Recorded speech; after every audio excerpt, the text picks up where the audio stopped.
The U.S. military is boosting its presence near Venezuela. Something like 10% of the U.S. Navy's deployed assets are currently in the Southcom area of responsibility. This is not something that the region is accustomed to seeing. Last week, the USS Gerald R. Ford, which is the world's largest aircraft carrier, arrived in the Caribbean Sea. Construction also ramped up on a long-abandoned former U.S. Cold War naval base near Puerto Rico.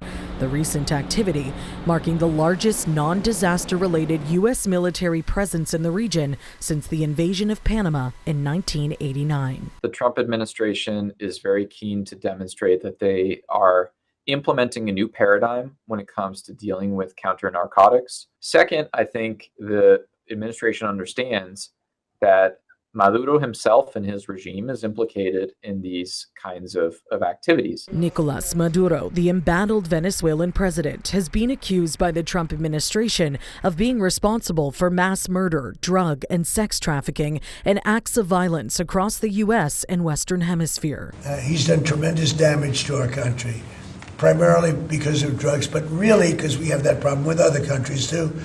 But more than any other country, the release of prisoners into our country has been a disaster. On Monday, the Pentagon announced that it's labeling the Venezuelan drug cartel, Cartel de los Soles, which it claims is headed by Maduro, as a terrorist organization. It then released this footage depicting what it's calling another lethal kinetic strike on what it's alleging was a drug boat in the Eastern Pacific. Stop the insane hand of those who order bombing, killing, and bringing war to South America.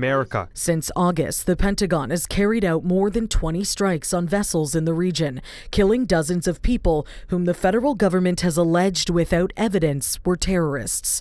Maduro continues to deny any involvement in illicit activities and instead is blaming the U.S. for inciting tensions. Do we want another Gaza now in South America? Let me tell you, no, no, and no.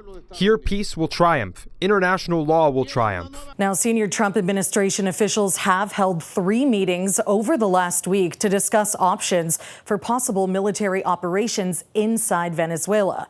Nothing is confirmed, but experts do say the ramped up construction on that long-abandoned military base suggests that possibility. In addition to pondering putting troops on the ground, Donald Trump says he's also considering hosting direct talks with Maduro. For City News, I'm Karling Donoghue.